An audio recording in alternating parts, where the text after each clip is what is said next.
এই চাঁদপুর বাজারে ঢুকে দেখছেন একটা 20 কেজি ওজনের মাছ 1000 টাকা কেজি।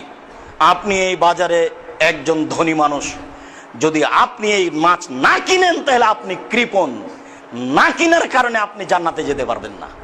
আপনি না কিনলে মাছ নষ্ট হবে সন্ধ্যা হতে হতে। ওই মাছ যদি একজন রিক্সাওয়ালা কিনে, ও আর জান্নাতে যেতে পারবে না। ও তখন অহংকারী, ওর জন্য এটা কিনা হবে না, ওকে পুঁটির মাছ কিনতে হবে। এটাই বিধান, এটাই জীবন। আব্দুর রাজ্জাক বিন ইউসুফ বলেছেন, গরিব মানুষ বাজারে 1 কিলো ওজনের মাছ কিনে খেতে পারবে না।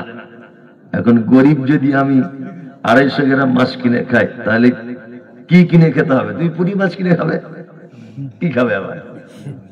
উনি এটা বোঝাতে চেয়েছেন যে তোমার আর্থিক অবস্থা যেমন, তুমি সেইভাবে চলো, তাহলে তোমার সংসারে অসুবিধা দেখা দেবে না। আর তুমি যদি গরিব অহংকারী হতে চাও, তাহলে বিপদ। আর গরিব অহংকারী জান্নাতে যাবে না। কি বললাম বুঝলেন না?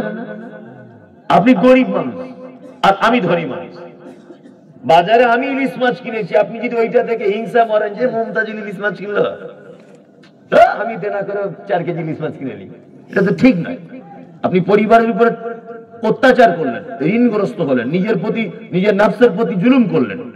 আপনি যেমন মানুষ তেমন খাদ্য গ্রহণ করুন, অসুবিধা কিছু নেই।